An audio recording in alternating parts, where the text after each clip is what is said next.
Now, in its 11th year, this is GabNet. Talk like you've never heard it before.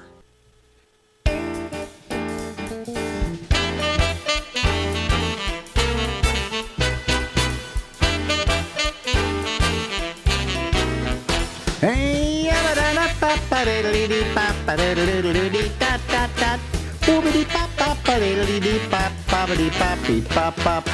everybody. Yeah, this is live from Harlem, New York City. It's the Ramble. And of course, as always, I'm Alex Bennett. Well, down there, it must be sunny and warm down there in Florida today. Well, you're half right. It's sunny and it's in this low 60s, which we expect more having moved to Florida. If we're gonna overlook their politics, we want 60 plus every day. Oh, okay. Yeah. Yeah, it's freezing here. What is it now? Oh, it's 45 degrees. That's bearable. But our damn landlords don't turn the heat on. See, now that's got to be against the law, I would think. It is against the law. Anything during the winter, when the weather goes below 55 degrees, yeah, they have to turn on the air conditioning. Yeah, or the heat below, and then if it's above, they have to turn on the air conditioning. Wait, did I mention that's Lori Thompson? Hello. I guess I did. Excuse me, I'm not speaking well today. I just woke up, See? Well, then we'll just imagine you with like 10 cups of Starbucks. Can't remember stuff like oh, yes, I see your name under you. You're Lori Thompson. That would be me. Yeah. For a long time. Not that I wasn't always bad at stuff anyway, names anyway. I remember introducing my mother to somebody and saying, "This is my mother." She used to have a first name, but it's escaped me. It's escaped me at the moment, But anyway, so that's the weather down in Florida. It's freezing up here.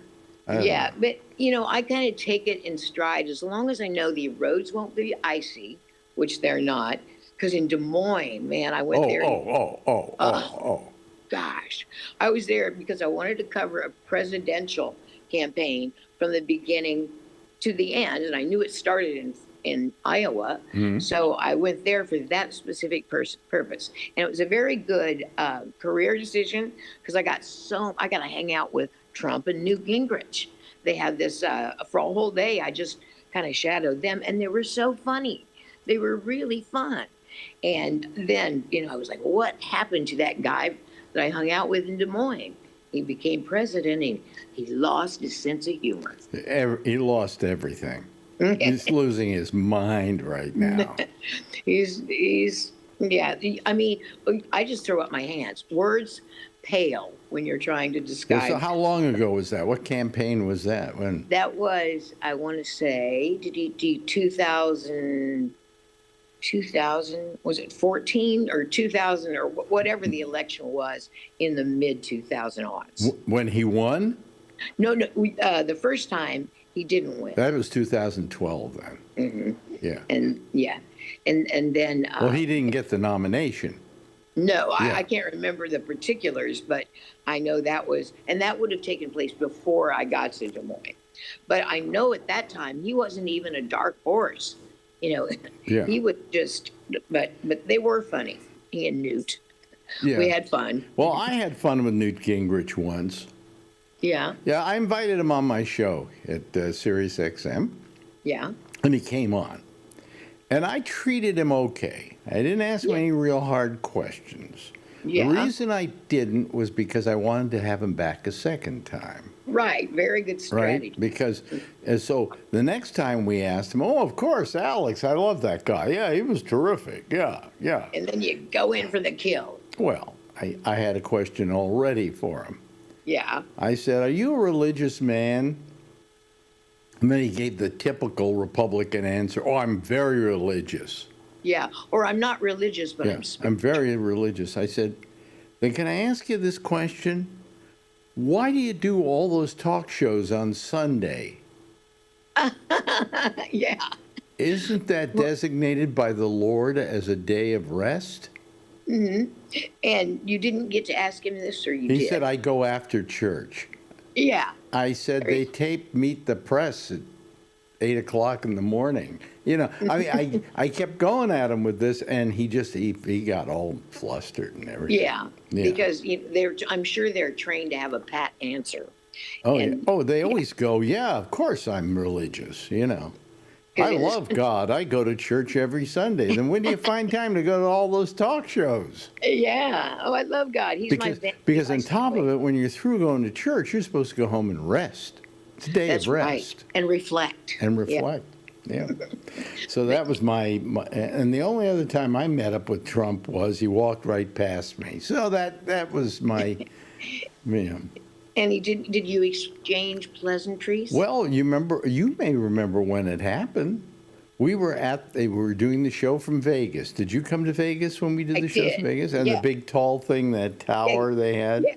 Oh, you're right. We did. I remember They were that. giving Trump a tour. Yeah, exactly, because it was his property, right? No. He didn't own it. But Nope. He knew the people who did. Right.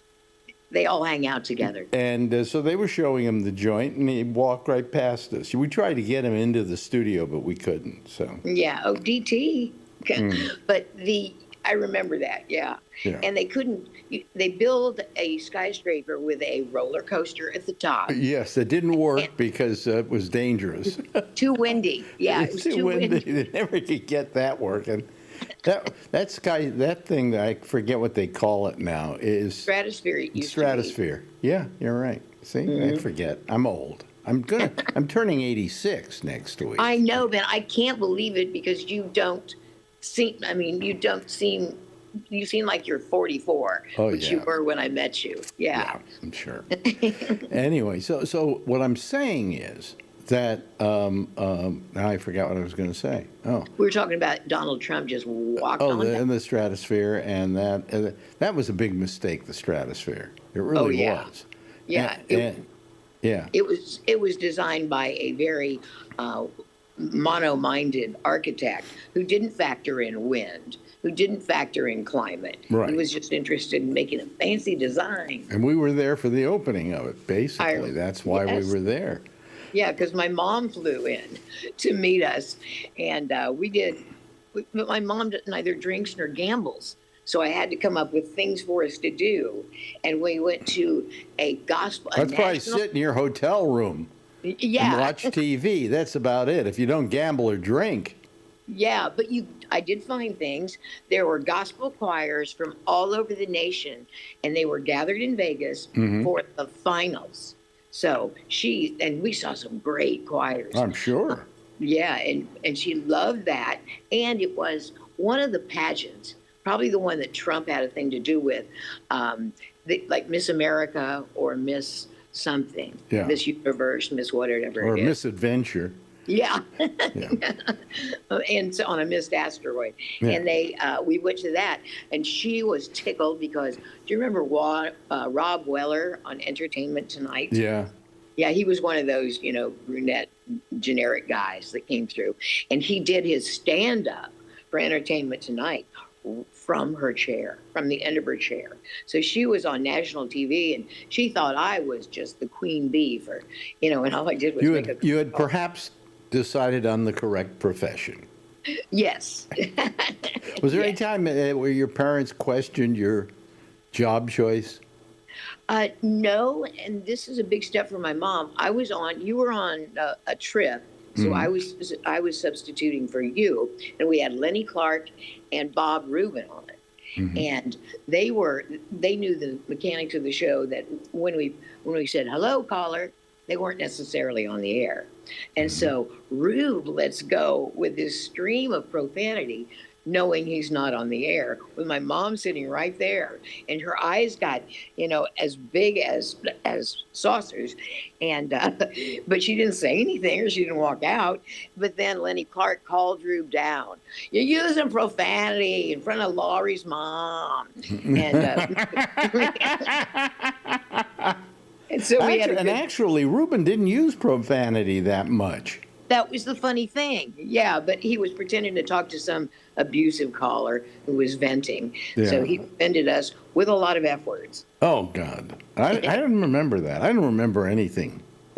Yeah, because you were on vacation. I guess I had a fairly decent career, right? Oh gosh, man. Yeah, when I think of the people that we met, it just it's boggling my Well, mind. Newt Gingrich ended right there. No, Yeah, with the and whenever I'm watching a show, especially one of the streamers that's comedy, we know all those people in the credits, and it's just been interesting to see because so many people went to become writers and producers. Yep. So Yep. comic Yep. on. Yep. So that was our career. We used to be big shots. Oh yeah, we once were cahoons. Now we're just retired. Yeah. I'm sitting here doing a stupid little podcast, Well, Yeah, it's amazing what you'll do. Yeah, somebody said to me, "What do you do for a living now?" And I said, I don't work, or as it's known, I do a podcast. Yeah. What do they say? Everybody does a podcast now. When I see who's doing podcasts, I'm going, "Are you out of your mind?" Yeah, it's like whoever has an opposable thing or opposable thumb. Does a you do podcast. Yeah. Yeah. I go back to the thing. People don't believe me when I say this. I did the first podcast. And how was that? I mean, how did that come about? Well, I was out of work at, where was it? I was out of work in San Francisco, Live 105. Uh-huh. And I decided, well, I'll do a thing on the internet and just do a show every day that people can just click on the thing and listen to it. No, was it audio and video? It was audio. I think, Okay. I can't remember. I think it was audio. Okay. So then a guy came to me and he said, a fan. He said, I just worked on this thing and it's a little program that they can download. And every day it will go onto your site and see if there's a new episode. And if there is, it will download the episode to the person's machine automatically. Yes, technology. Yeah. And I said, well, that sounds interesting. And that's what we did. Well, what does that sound like? Podcasts. Oh, yeah, exactly. Yeah, which every day, whoever the podcast thing is, like Apple, would just send it down to your machine, the new show from somebody. Yeah. Once you duke it out with Terry Grove. We did this. I still have the program sitting here on my computer to prove it. That's fun. Yeah. Can you tell differences in your radio persona? No. What I have is the program people downloaded. Okay. To get it to come on, to use on their machine. Very simple program. So, I mean, I did the first podcast. And if I'd known better, I would have sued Apple the day they came out with podcasts. Really? Yeah. I mean, We didn't call it a podcast, Right. Because the podcast was really named after the iPod. Right. Exactly. Yeah. And there are so many domain names that I wish I had licensed. Oh, listen. You wanted a great story. Yeah. I worked for CNET at a certain point. I heard this whole story. Do you know how CNET made a lot of money? When they first started out, nobody had websites. So they went out and literally created websites for every possible thing you can imagine. www.coffee. Yeah. Oh. Beer, whatever. A whole bunch of them. And they sold them for millions. Oh, I believe it. Yeah. Yeah, because one day somebody said, "You got coffee?" Yeah. Well, I want it. Yeah.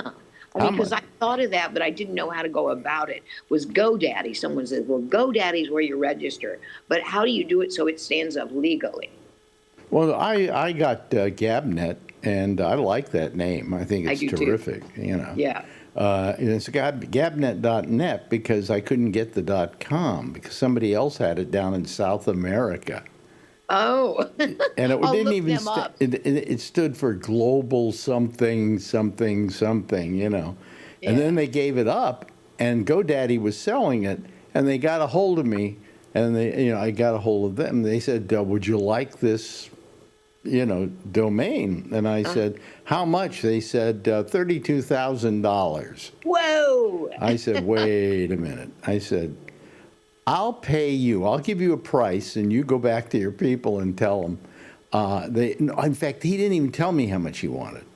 He said to me, "How much do you want to pay?" And I said, "Okay, I'm willing to pay $200. Did he blink? He said, I don't know if we can do that. I said, go back and ask me. He said they wouldn't go for $200. They want that's like $32,000. And I went, well, that's ridiculous. I've got a good one with Gabnet.net. I just wanted Gabnet.com so nobody could, jump in and get the name. Yeah. So I didn't take it. Do you know how many years ago that was? 20? No, it was about 8, 9 years ago. Yeah. They still haven't sold it. See, they get greedy. And they still get back to me and say, are you sure you don't want it anymore? And I said, if you'll do it for $200, I'm your bitch. That's right. Hold your ground, Ben. They have never given in, and they're sitting there on this domain name that they can't get rid of. Yeah, and if we'd done that, I wish I had done what CNET did is just register a bunch of domain names and make them as versatile as you can, but just keep doing it. Now, how much does it cost to register one? It's not that expensive. I think it's like $100. I can't remember now. It's and then it's your property? Oh, yeah. I've had Gabnet.net for, the last 10 years or something, maybe longer. Yeah, because I had a friend in Mississippi who was just an average Joe, and he did that for, I think, something liquid, a beverage, and then they bought it from him, and he made like $25,000. And to just, the average Joe, that was nice because he was foresightful enough to register. Well, in the beginning, I would have gone for everything possible, but who could have said this was going to happen? Exactly. If we knew then what we know now.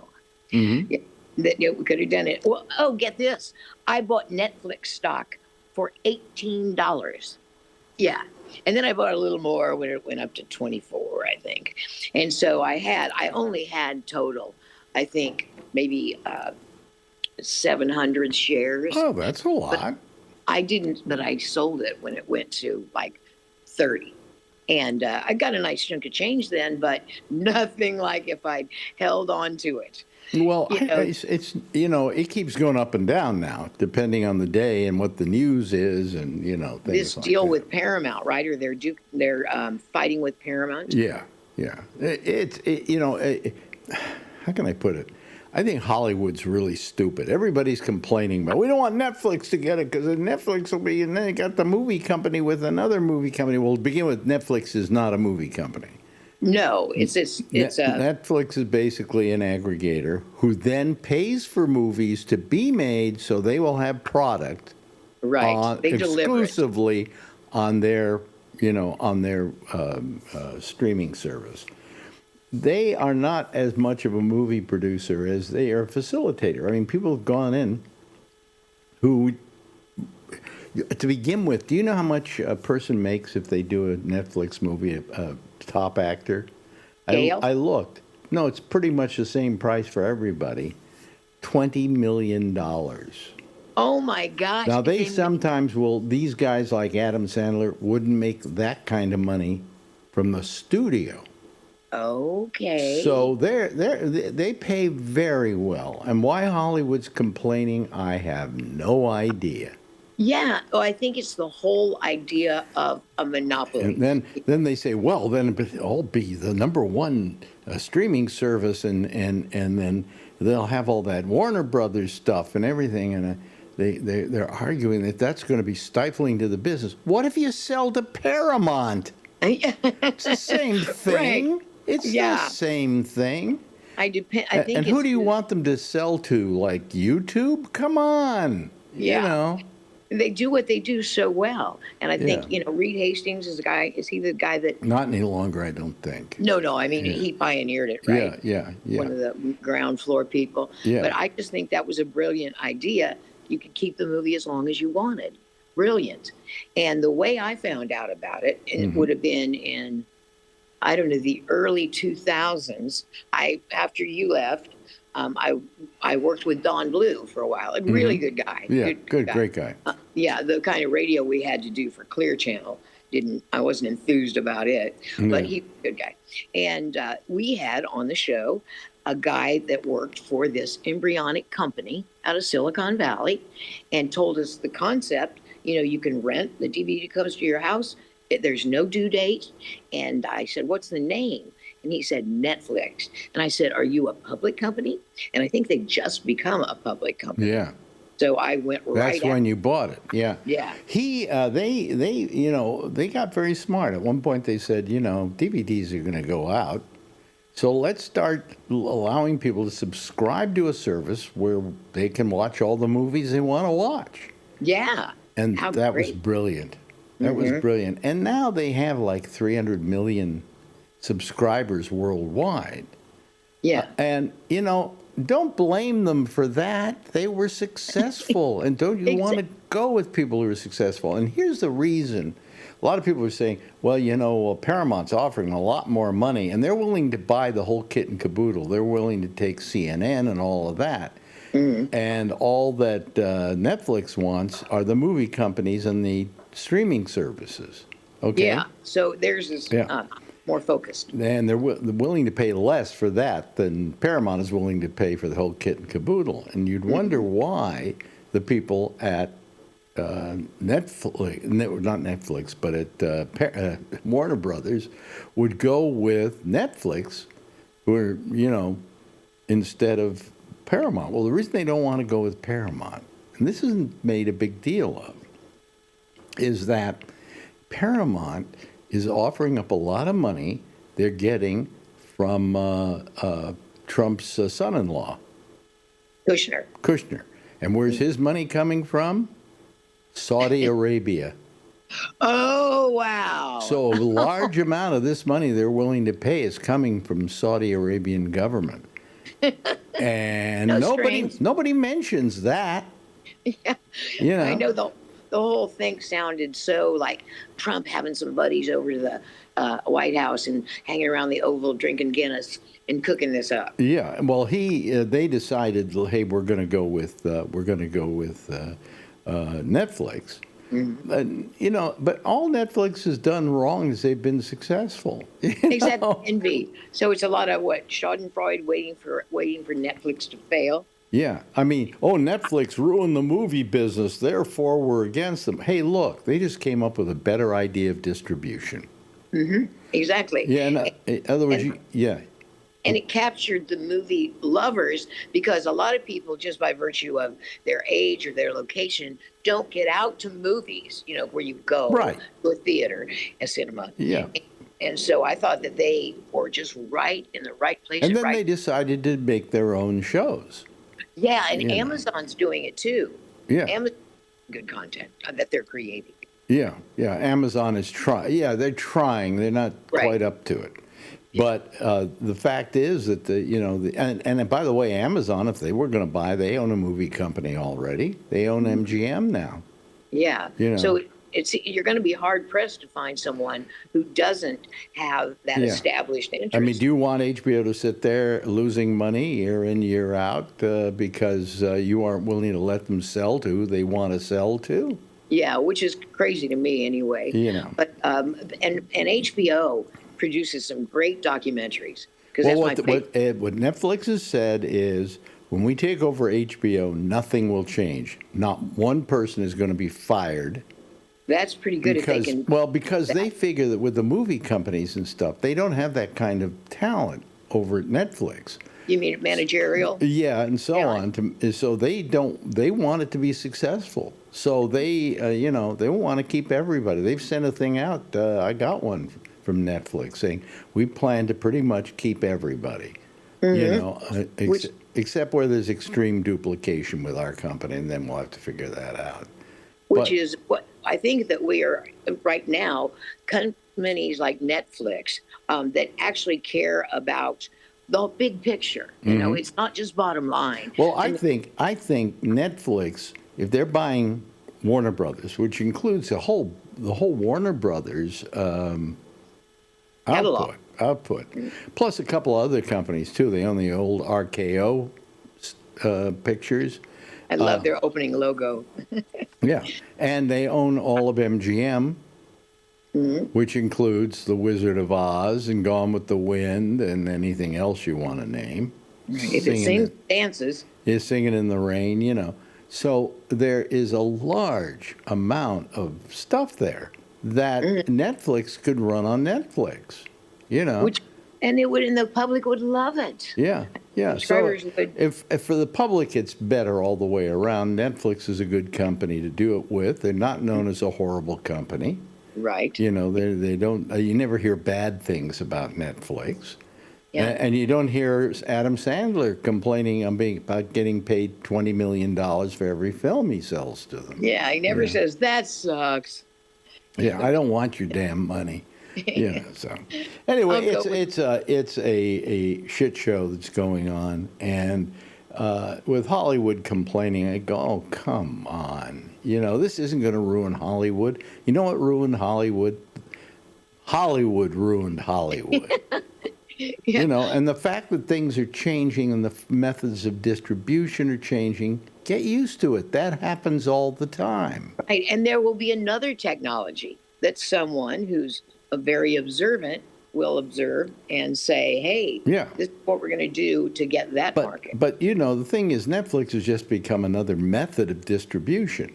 Yeah. It isn't in a theater, but so what? I've got a 65-inch screen almost touching my nose in the bedroom, and I've got stereo surround sound and all of that. What do I need to go to a movie theater so I can have somebody kick the back of my seat? It's like streaming in the womb. Yeah. You know, I mean, come on. I'll invite people over to my house, and I'll sit there in a chair, and they keep kicking the seat, and I'll get the theater experience. Yeah, exactly. And we'll pop some corn so you can get the olfactory. I mean, we're going to a theater in a couple of weeks to go see the new Cameron film, Avatar, Fire and Ice. But the reason we're going is for a couple of reasons. Number one, he actually films his pictures in 3D. And, you know, that's the kind, he makes the kind of pictures you need to see in a The theater. 3D you see in movie theaters now is a simulated 3D. It's shot flat, and then they extrude it through technology. And so we're going because we know that he does that. Plus, he doesn't use any AI. He actually uses real actors. Yeah. And then, if you want to say in a simple way, he implants the costume over them technically. Okay. Okay, but all the facial features, all of that is their acting. So, and he refuses to use AI. He absolutely refuses to use AI. Which, because there was a movie, I mean, if you want to see a glaring example of movies that weren't directed by James Cameron and show it, The 300, I mean, it uses so much CGI, you can't even pretend it's real. I mean, when you're watching. Yeah. I mean, When I was a kid, I became a real fan of 3D. I saw every 3D movie that came out, but they were shot in 3D. They were shot with two cameras, approximating the separation of the eyes, okay? And they were shot, and you know, things like House of Wax and so on were really shot in 3D. Yeah, so there's a purity of vision, I think. But most of it sucked. Any movie they knew they normally couldn't make money on, they shot in 3D. Yeah. All right. The gimmick. They even shot black and white films in 3D. Creature from the Black Lagoon was in 3D, but it was black and white. So anyway, then come this time, and they did do 3D in the original format in the beginning of this 3D craze, but then they just came out with this way that after the fact they can just extrude the picture, and that's what you get in the theater, you know. Yeah. And so when John Cameron does it, he wants 3D. You know. I like him. I mean, in fact, he was on my my free list. You know, when you're married, but you have a list of free. You know, but if someone asked me, hey, you want to roll in the sack, I could do that. And you have your spouse's approval. So everybody has like 3 people that they would do. I think it was David Feldman who said that he and his wife made that kind of deal. And, right. And she picked something like George Clooney, and he picked somebody like, I don't know who was around at the time. Heather Locklear. Heather Locklear or whatever. And he said, and then about 10 years later, we decided we better revise our list. So she picked Robert Redford, and I picked the babysitter.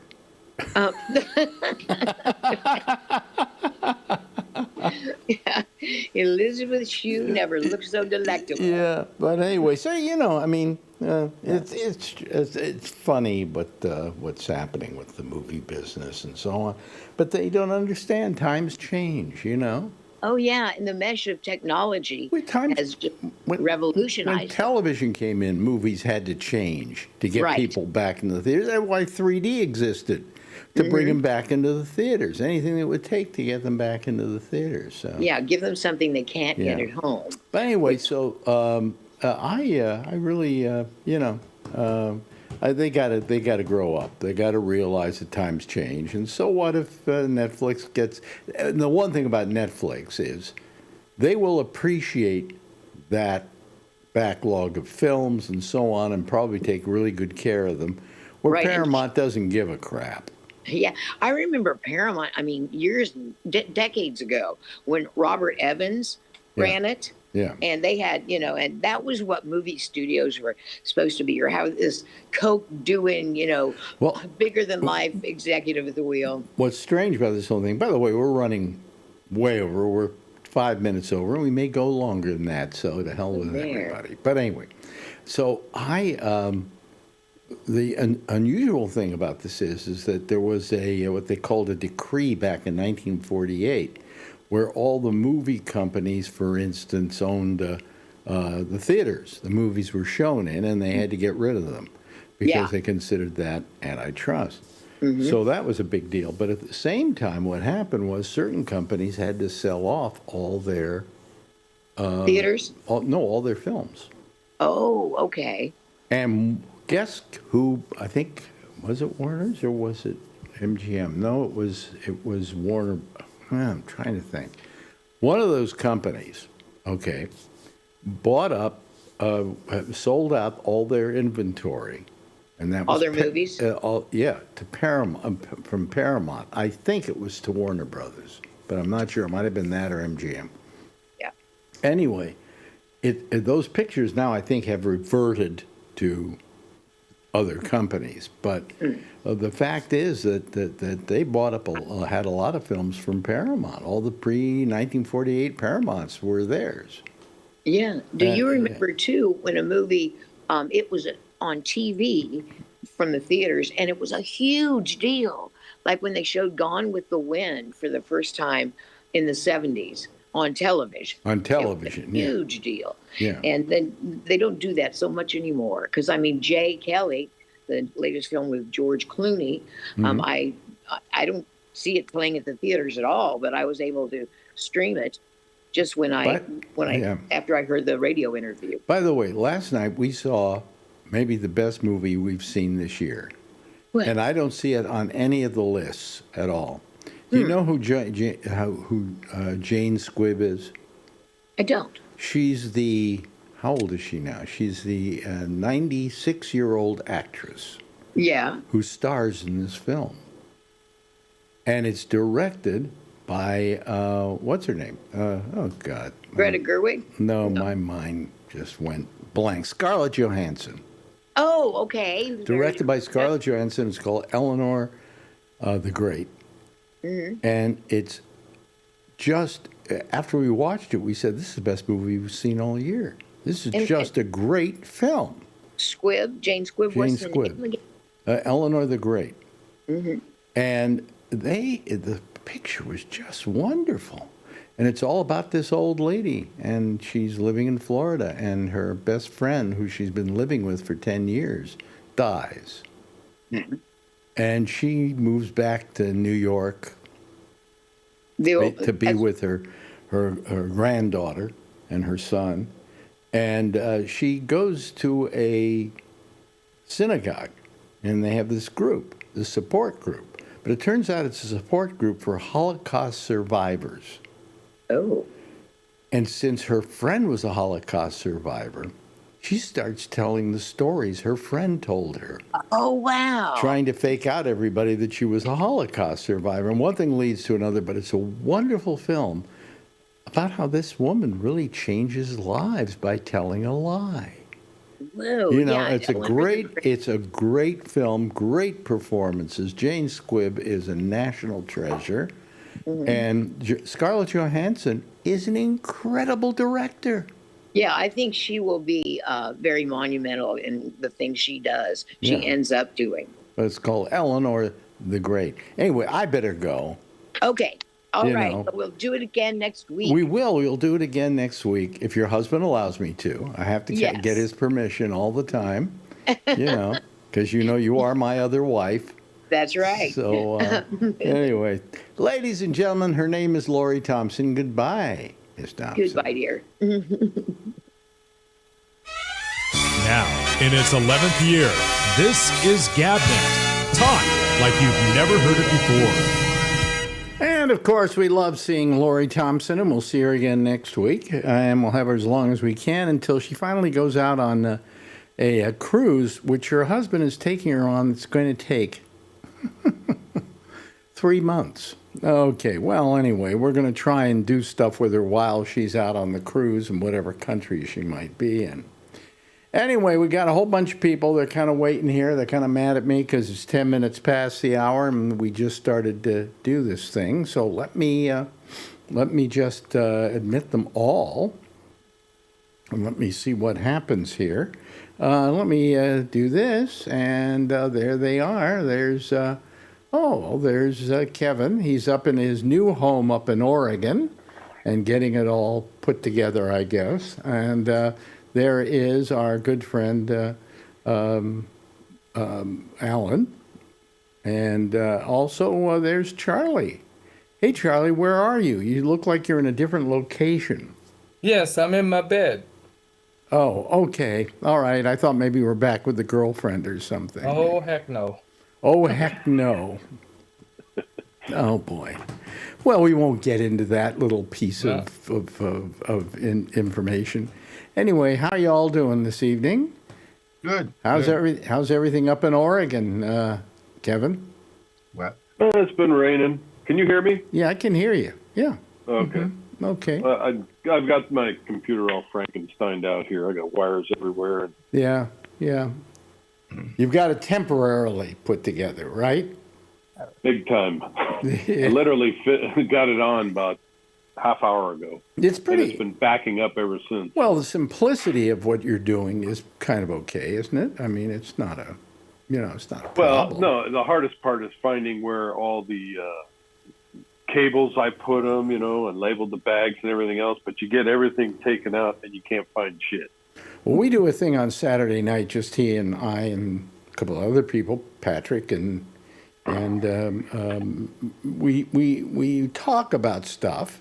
And in the middle of it, in the beginning of it, before we started, I started working on something, and I couldn't figure it out. And so I had to kind of beg out while I tried to figure the problem. What I mentioned at the time was sometimes you will set something up, okay, and you will, figure it out and put it together and everything. Now, 3 years later, it all has to be changed, or something has to be changed in it, and you can't remember how you did it. It's impossible, just impossible. So, Or you lose the cord to the printer. yeah, you You lose the look for cord. it for 4 days. 4 days I've been looking for it, knowing that it's staring at me. And finally, Tina and I went out and started driving around looking for a cord for, an Epsom eco tank. And you'd be surprised about how you can't find them. Well, there's two things you can do. You didn't need to use we're going to use an Ethernet, right? That's what goes in there. No. It's a power cord. A to fire it power up. cord. Oh, okay. Yeah, the main one. So we go out. We finally found this little electronics shop, and he's got parts everywhere. One of those cool shops that you find all kinds of weird stuff. Mm-hmm. And the guy goes, "Oh yeah, I got one of those Mickey Mouse ones. I call them Mickey Mouse ones." So he goes back and he digs around. And says, I don't have it. Well, let me check in the back. He goes in the back, comes back out, got one. Really? $5. $5. $5. And guess what happened when I got home? You saw it right away. I found the cord. You found the cord. Oh, yeah. Of course. Marjorie. So I'm almost tempted to go back to the guy and give him back his cord and say, "Thank you, thank you, thank you." Sell it to somebody else. Well, just for letting me rent it. Marjorie, for instance, I don't know how she did this, but she lost her Apple Watch. Now, it's somewhere in this house, but we cannot for the life of us find this thing. Do you ping it with your watch? Can you do that? No, or did because you have it on silent? here's what happened. It's been so many days that its battery ran down. Oh, yeah. They go down overnight. Okay, and we looked After at a the day or last so. place that it was seen by going to that, find me thing, and it's in the house here somewhere. All right? But we don't know where, and we can't ping it and make it make noise and all of that. So Yeah, finally, I said to lose mine all the Marjorie, time. what the hell? We're just gonna down to the Apple store and buy a new Apple Watch, right? Because we got all this FU money, and we'll just go down and get it, right?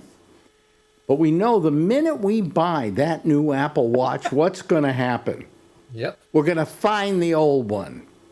Exactly. So I'm thinking of getting her one of these big ones, or giving her this one and buying the new one for myself, because she always gets my hand-me-down watches. And just do this, but we know that the minute we buy that thing, it's going to be gone. We're going to find it in the house. I never lose this. It's not electronic. It looks like everybody says it looks like a Timex. It's a. You're not Marjorie. No, sorry. She would lose it. And it doesn't matter if it's electronic. You're still going to lose it. Yeah, I guess. Yeah, it has nothing to do with that. Plus, how much did I that? guess when I get older, I'll start losing more things. Well, how much did that watch cost you? $500. Oh, well, this one I think cost me about that. This is the Ultra.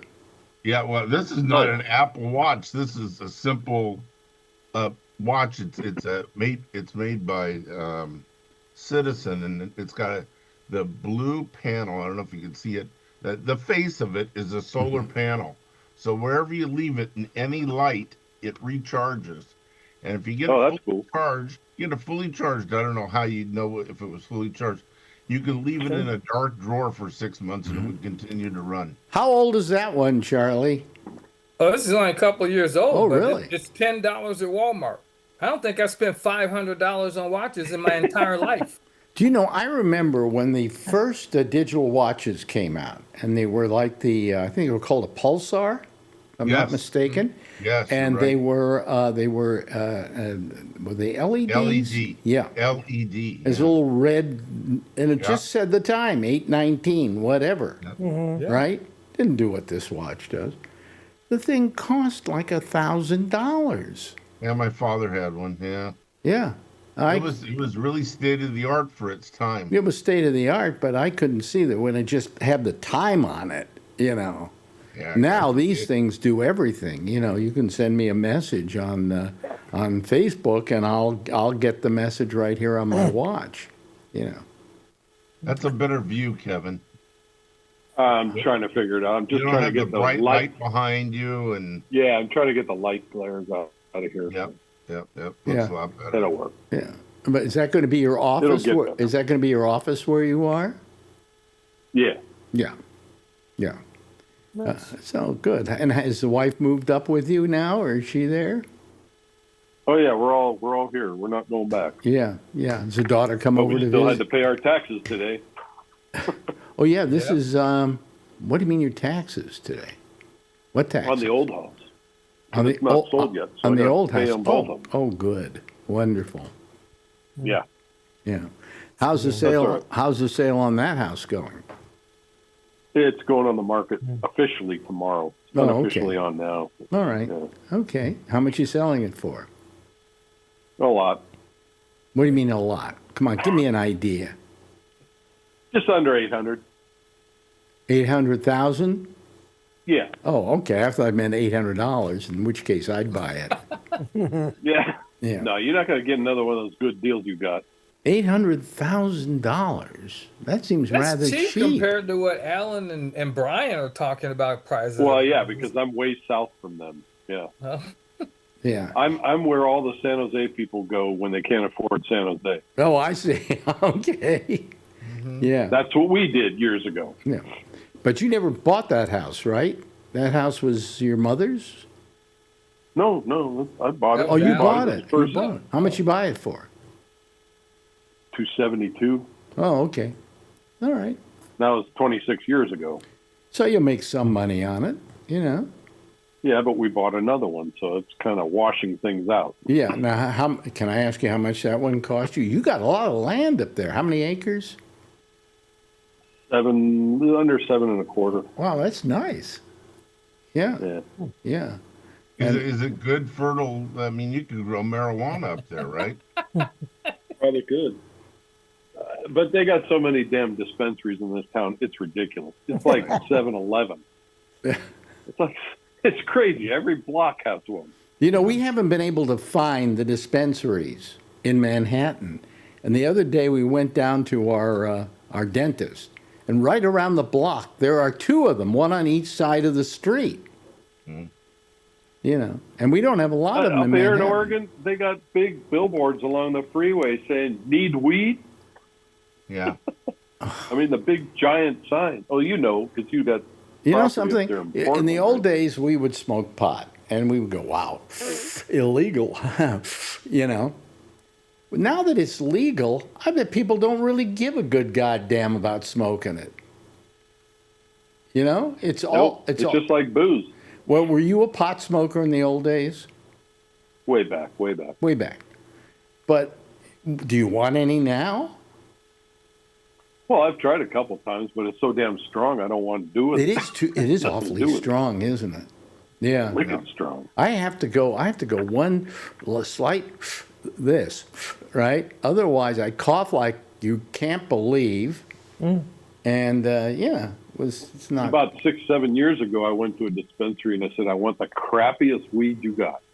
Mm-hmm. And the guy looked at me like, "What? Oh, we got this over here." Nope, I don't want any of that strong shit. I just want the shittiest weed you got. Well, I remember the time that I went up to Mendocino, and I had a friend who lived up there, and she was working for a doctor who did these recommendations, you know. I think I told you about it. I got the what's it called? Excuse me, I'm hiccuping. You know, where you get the big hurting thing on your face, or on your ass, or wherever in your body. Do you know what I'm? You know, they have shots for it now. They have vaccinations for it. Oh. But you know what I'm talking about. Come on, Yeah, we folks. get from- What? Get from chicken pox, yeah. Yeah, yeah. Anyway, so I went up there and he took care of me and stuff. And after we were through, because he did marijuana recommendations up there, we went up to his apartment, which is right above where he had his offices. And he brought out the weed. And they had plantations up there in those days, where people had these huge plantations and were, you know, growing the pot and cultivating it to a fare thee well. And I took just one of these joints and I just went, and I was talking to myself for the rest of the day. You know, it was one of those things. It was Were you really, getting good really answers? strong. What? Well, that's Were you that's getting remember good those are the answers?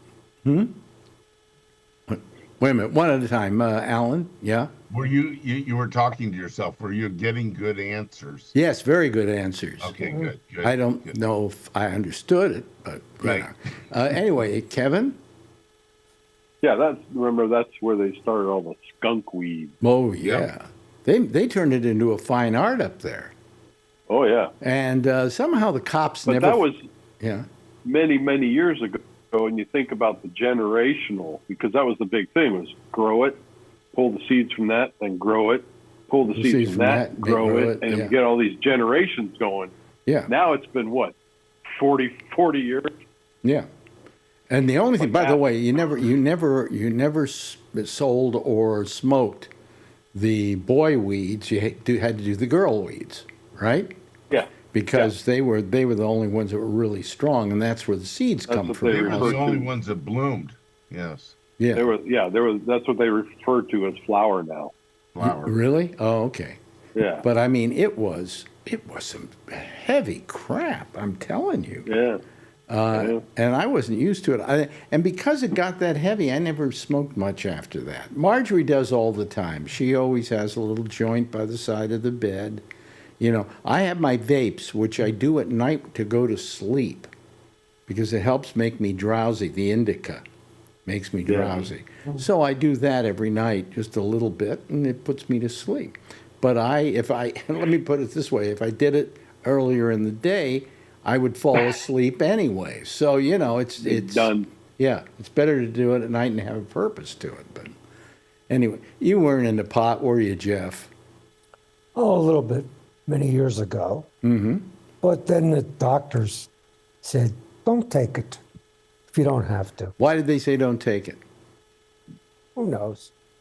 Was this You know, I after? had so many different medications. Oh, well, this was post-stroke, Yeah. right? Yeah, So you never smoked a pre-stroke. not too much. No, Yeah. a couple of times, and then I gave it up. Yeah. I smoked it a Pam lot actually in high school. had some in Europe to visit our son, and of course he gave her a whole bunch of pot to smoke with her. Yeah. Because it was so strong, it kind of whipped her out. Yeah. Yeah, you know, I used to smoke it a lot in high school, but I went to a party about 10 years ago, and it was hosted by a guy that grew his own marijuana. So I knew that be careful what you eat around there. And he had little cookies. Well, It was like St. Patrick's Day or some stupid thing. I ate half of one of these cookies, and I'm like, that's a big deal. It tastes a little weird and everything. 2 hours later, I'm sitting in a chair, and the room is spinning, and I can't stop it. Oh wow! You got to be careful with what you eat. You know, these guys are eating it like it's candy and not thinking anything of it. I had no tolerance. It's funny. We were going downtown to get something on Black Friday. And there's this big crowd around this building. I go, what the hell's going on there? And I look over, and it's a dispensary, and they got, $2 ounces or something. And everybody's in line all the way down the street waiting for the Black Friday special. This is up there where you're at now? Yeah. yeah. Well, Connecticut has the strangest rules. You're not allowed to produce pot in Connecticut, and you can't buy it in Connecticut. However, you can buy them in Massachusetts, And bring it over to Connecticut. and you Crossing go state across lines. the line. You would think that Connecticut's a little stupid that way because all the states that have made it legal and started selling it have made good tax money, you know? Yeah. Hey, what can I tell you? Well, the thing in California, the problem that they're having is that they taxed it too much. And these guys are trying to make money off it, and they can't. So they're going under. Yeah. And that's what's going on in California. And especially where I was living down there, they were trying to get, just grow hemp for clothing and stuff like that. And they tax the crap out of that. And it's like, you can't even smoke that crap. It's like smoking a frickin' tree. It's like smoking a jacket. Yeah, and that's what they do. Is they make, ropes and This friend of clothing mine and all just that. retired, the guy that was the weed dealer and that grew weed and stuff, but he wouldn't get involved in selling to legitimate places because he would make less money, but he'd have more customers. And a lot of these people just didn't care to go into a controlled, a store. They wanted to just buy his weed. I have a friend over in New Jersey who buys his pot illegally. And the reason he buys it illegally is it's cheaper than the stuff that's legal because it's getting taxed. Yes. Correct. And That's what I'm saying. and it's just as good. It may even be a little bit better, Yeah.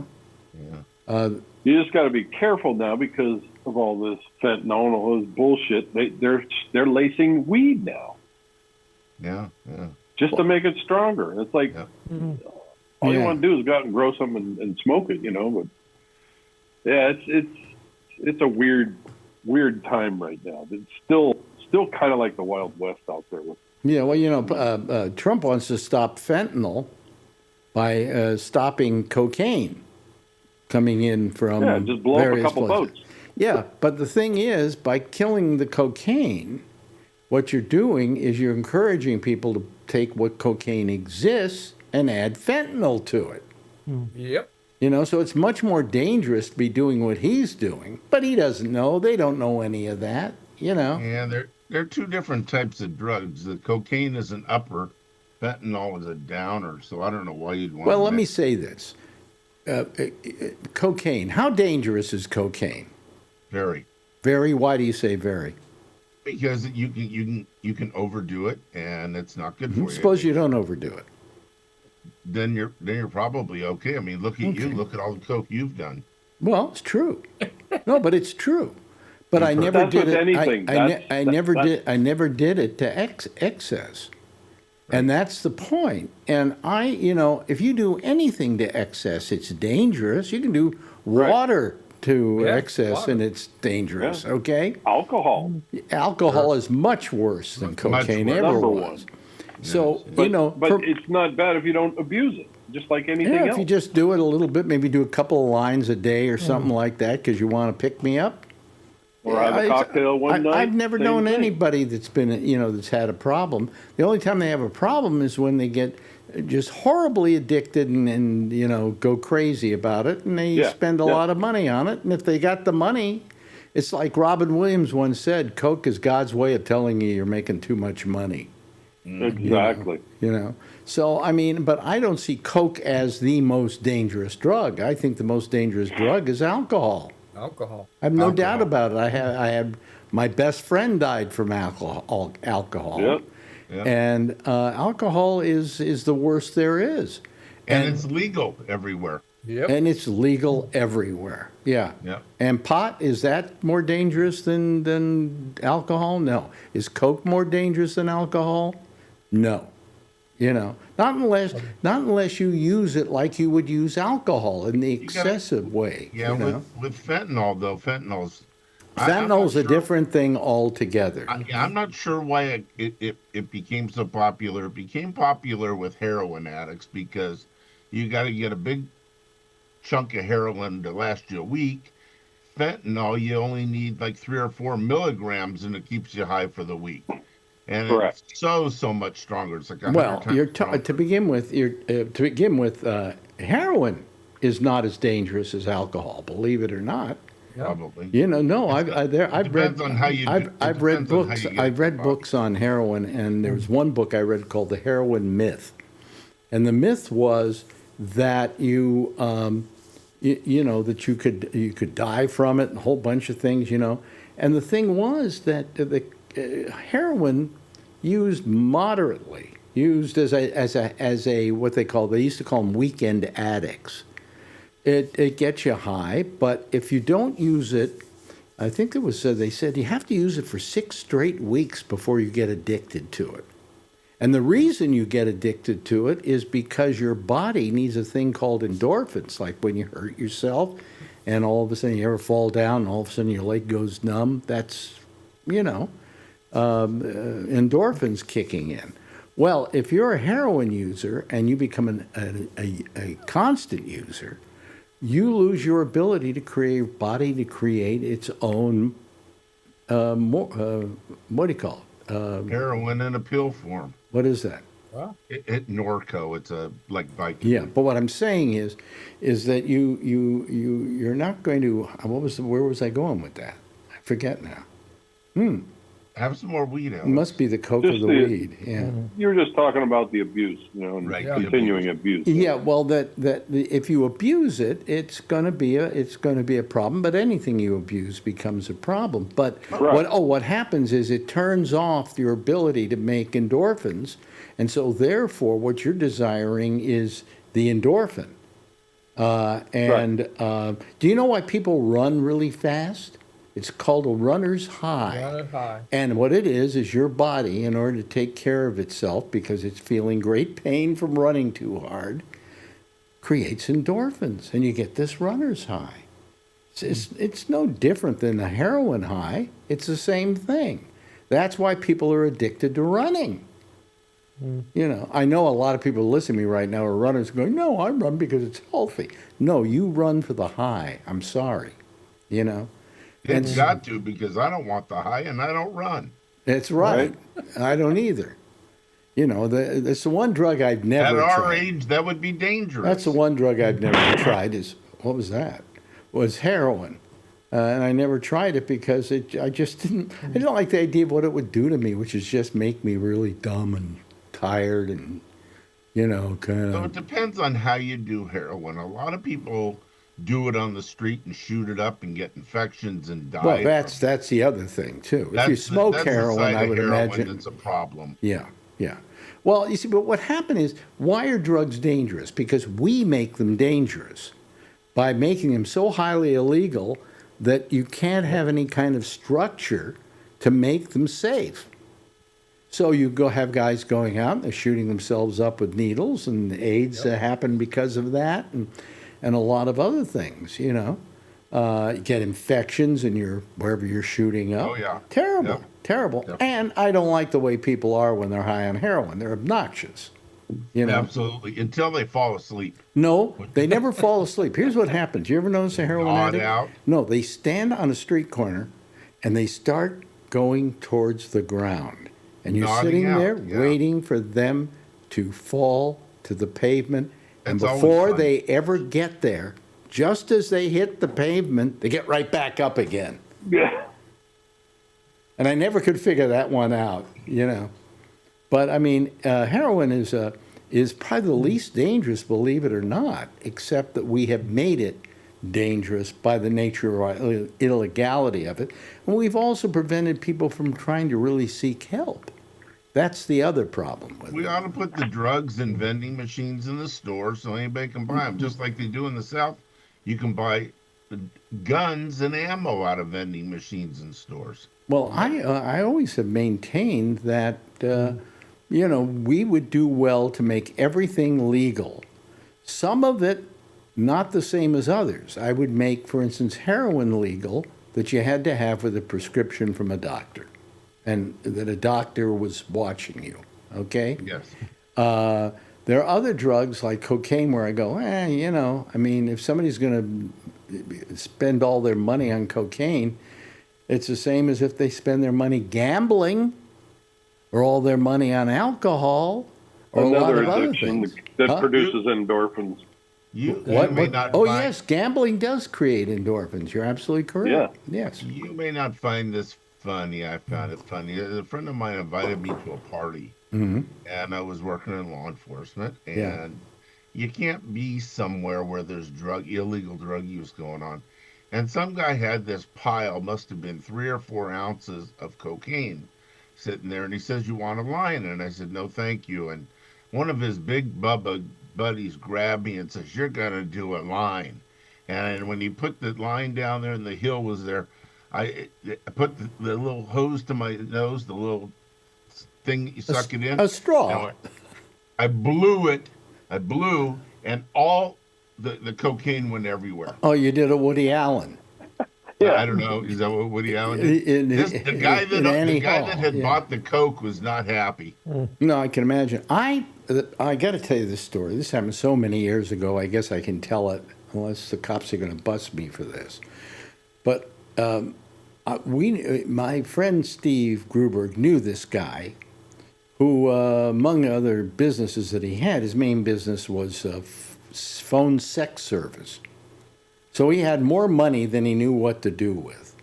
And one night we go over to his place, and he takes out of his kitchen cabinet, I swear to you, this huge baggie of cocaine.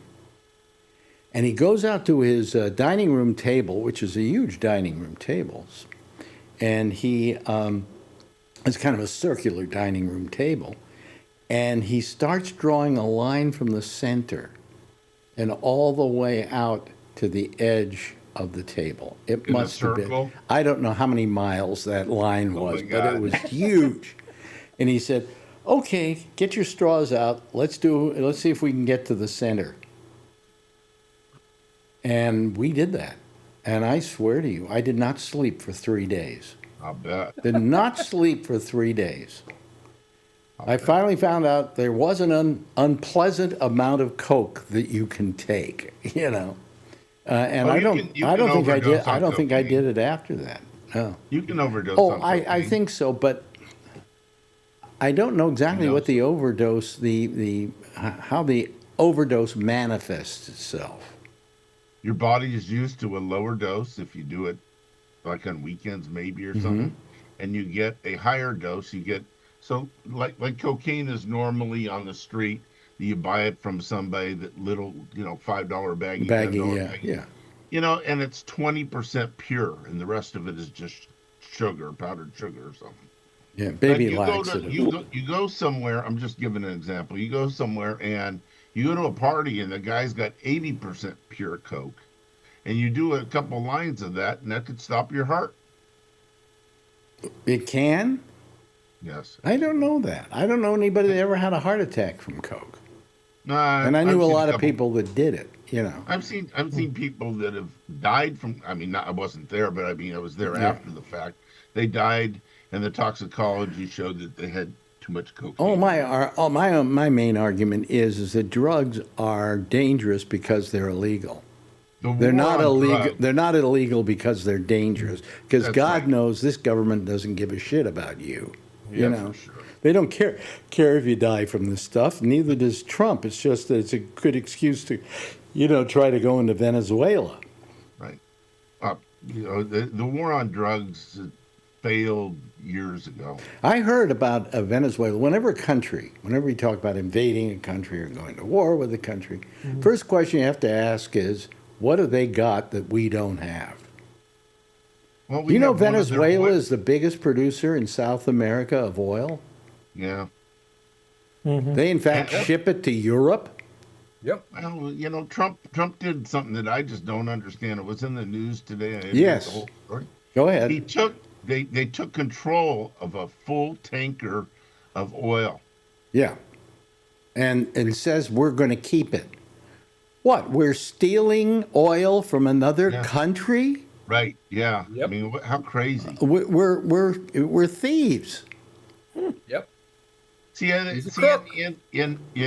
if Venezuela had a powerful military, they would attack over something like that. Yeah. Somebody Yeah. grabbed one of our tankers filling up in Texas or California or whatever like that. We're gonna go out after the ship. We're gonna send out the Coast Guard or the Navy or somebody. And once we get control of the ship, we're Hey, gonna if we retaliate. were sending a ship full of soybeans and somebody took it over, we'd go to war with the country. You know? Soybeans are probably worth more than oil in this country. I mean, it's horrible. Yeah. What does it say? I don't understand. Yeah. So I mean, it's ridiculous. But we just have never handled drugs correctly in this country, and the thing that makes them the most dangerous is the illegality we put behind them. See, when I first started in law enforcement in the early '80s, marijuana, a joint, if you found it in somebody's car, it was still a felony. And I would usually just take the joint, get them to admit it's theirs, and then step on it on the ground and not arrest anybody for It was a waste of time. it. Well, people would get stopped because they're driving horrible and they're under. You go, God, this guy's been drinking like crazy. You get him out and he's under the influence of marijuana. And I disagree with you. It's still legal. No, well, wait a I'm not- minute. okay. Okay, but I never got in a fight with somebody to arrest them. Oh, when they with would try marijuana? out. No. For marijuana, no. They're like, give me the cuffs. I'll put them on myself. Type Well, thing. here is the But interesting. alcohol's yeah. a different story. But here's the interesting thing about marijuana. Marijuana is one of the few drugs that you can compensate for if you have to. In other words, if you're driving, please, people, don't take this for gospel here, but I'm just saying that technically, if you have to suddenly drive home, you can actually kind of sober yourself up. It's a drug you can compensate for. It's the only one, by the way. If we just treated drugs in a rational fashion and treated some drugs as a medical problem, all drugs as a medical problem, Yep. and deal with them that way and not make people pariahs because they do them. Well, look what they're starting to do with with psilocybin and that sort of thing. They're starting Yes. to use that in clinics for mental stuff. Well, they use fentanyl in surgery all the time. Yeah. And anesthesiologists, they use it instead of the drug they used on you for a colonoscopy or whatever to put you. Well, that was the stuff that killed Michael Jackson. Right. The propofol or something like that. Propofol, yeah. Yeah, but they use. I've had 2 colonoscopies in my life, and both times I was injected with fentanyl. The doctor knows how much to put in you based on your size. Well, yeah, but the thing that I'm saying is that rather than deal with these as a medical problem, we've dealt with it as a criminal problem, and that made no sense at all. That's Except why that I say that the war on drugs has failed. well, the war on drugs always would fail, and it could succeed if you had a war on drugs by just saying, look, let's help these people. Let's deal with it as a medical problem and solve it that way.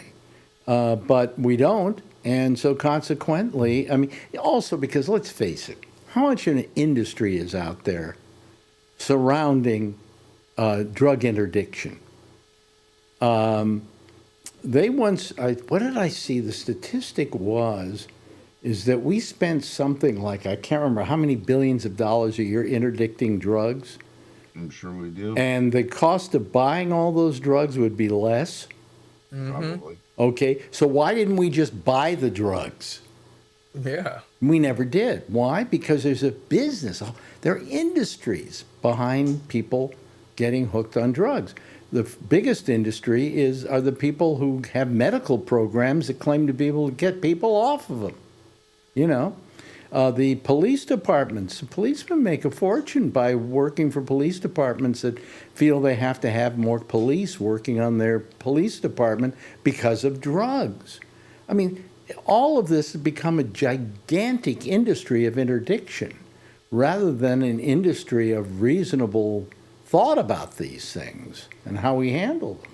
Yeah, they probably would be able to cut a third of the police department if they made drugs legal. Well, what did I see? There was once I had an argument to that effect, that it was something like 50% of all arrests by police departments are for drugs. If we didn't have drugs being illegal, we could get rid of 50% of the police department. I don't know if it's 50%, but it's definitely up there. It's not up 1 there. or 2%. Yeah, right. It's up there. And so, we've got to be reasonable about this stuff. But now this whole thing is going on down in Venezuela.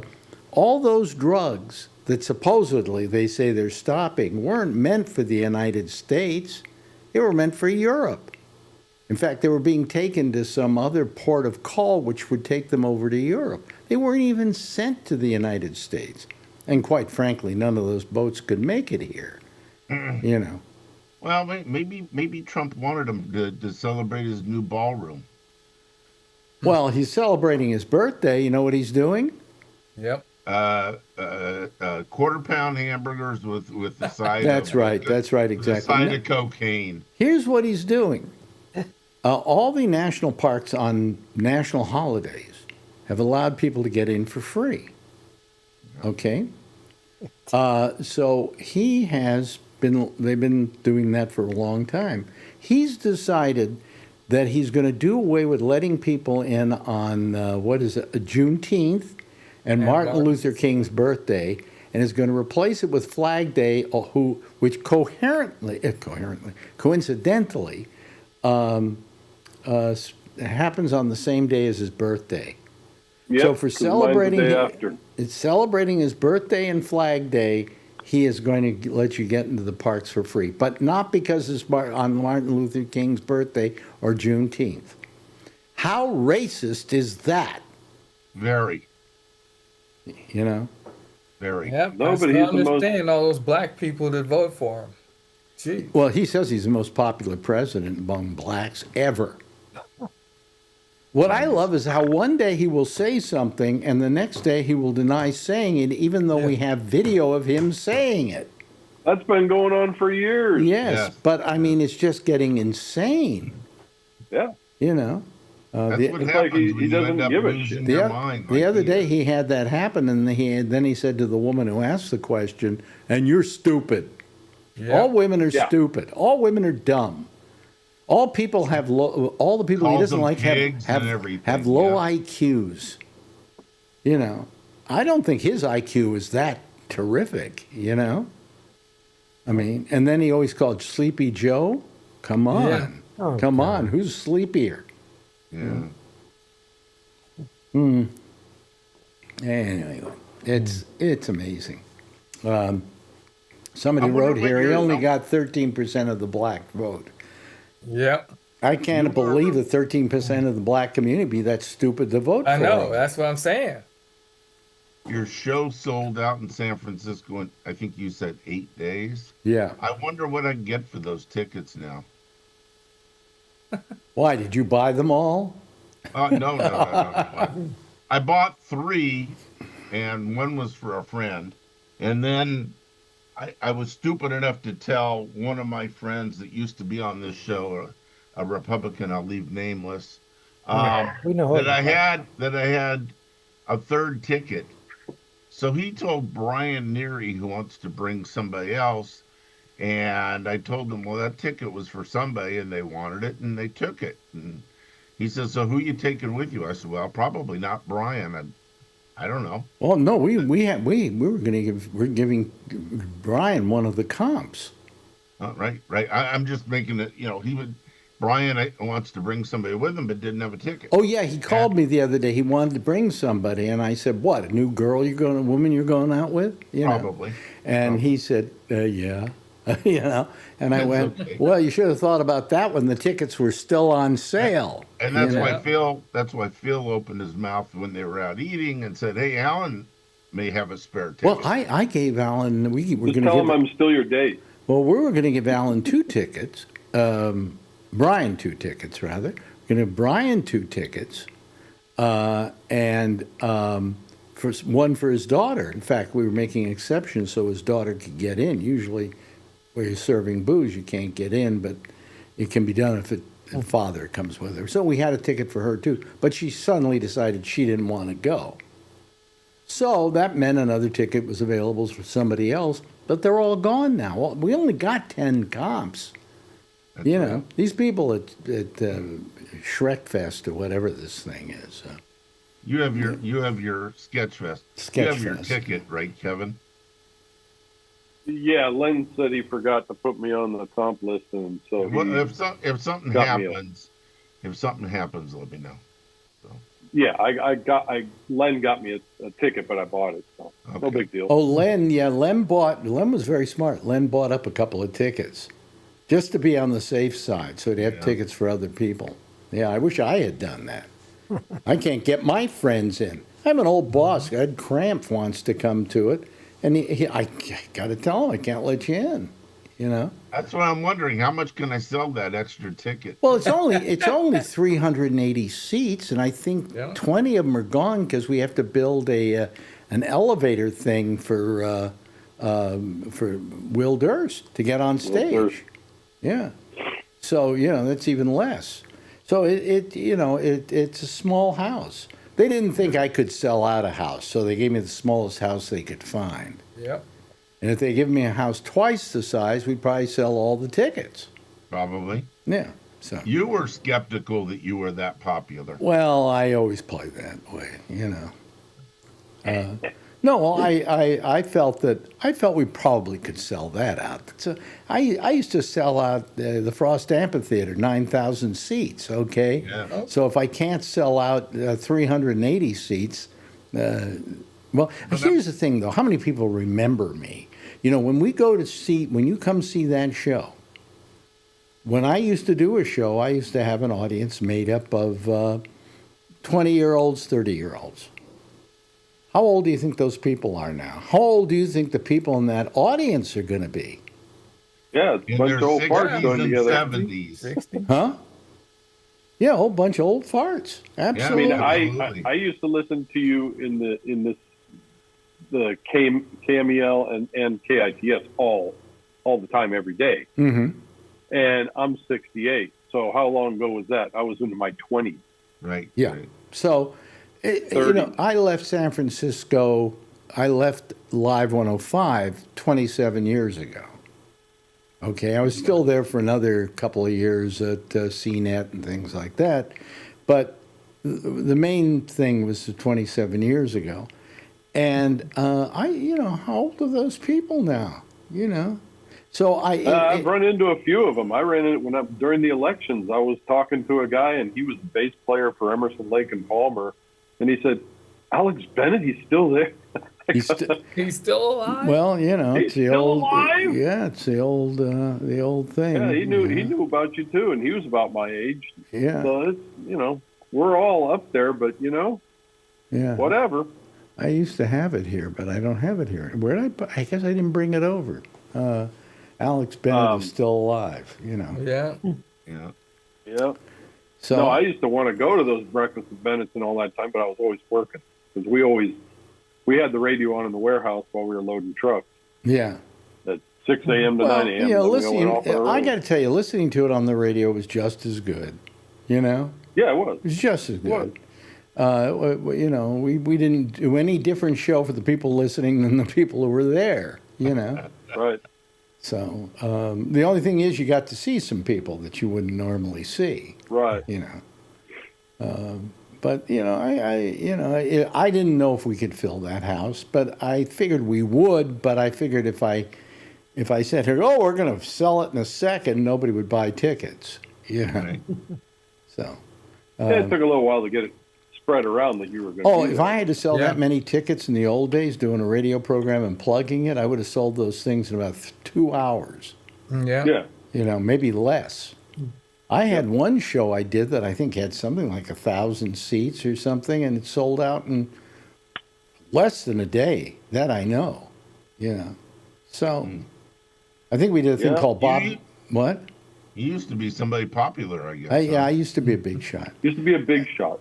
No, but I used to have this. We did this thing with Bob Goldthwait called Bobcat Goes to Hollywood.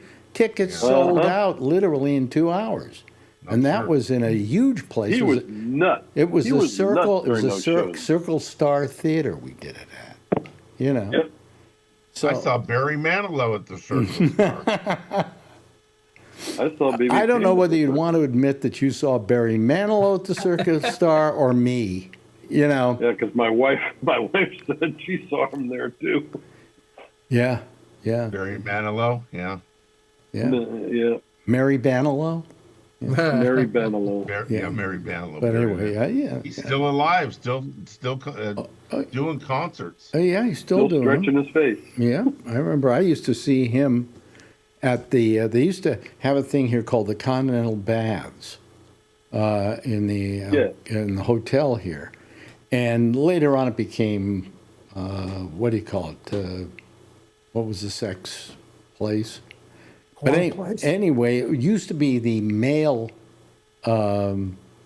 homosexual bathhouse. And on Saturday nights, they let heteros and straight people in to see the show because Bette Midler was the act there. And her accompanist was Barry Manilow. Oh, Barry was gay or is gay. Well, he was happy to be there. Let me put it that way. It was like a great night for him out, Yeah. But it was what was the name of the gay bathhouse? Oh, I forget the name of it now. It was called Plato's Retreat when it was a heterosexual I've heard of place. that. The Continental Baths when it was a gay place. How do I know this? I'm secretly a homosexual. Anyway, that's it for tonight. Oh boy, it's been nice. Been a nice hour. Hardly talked about politics at all. Talked about a lot about pot and everything else. Other fun drugs, yes. Other fun drugs. Don't go out and do any of them, folks. I'm not suggesting it here. I am just mentioning that there are different levels of dangerousness to these things. As Nancy would say, just say no. Just say no. That was a simplistic idea, Yeah. wasn't it? Oh, Right. do you want any drugs? No. Would you like to say no to them? No. Anyway, so Do I have to pay for them? no. Nancy has them for free.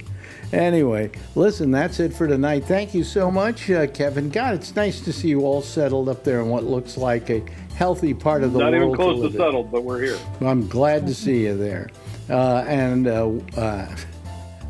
Alan, thank you for joining us. Charlie Wallace, wonderful having you here. And of course, Jeff Stein, as always, it's a great pleasure. Everybody give a big wave goodbye, and I'll give a big wave goodbye at you. And that's it for tonight. There they go. That's our citizen panel for tonight. Next, Amy Manuel will be taking over, doing another citizen panel. If you want to join it, go to gabnet.net. Column 3, down towards the bottom of the column 3 are a bunch of names. Click on hers, and it'll take you to her Zoom panel. Okay? I'll see you again tomorrow night, same time, same station in life. In the meantime, as always, if you see her, tell her I love her, okay? Bye-bye.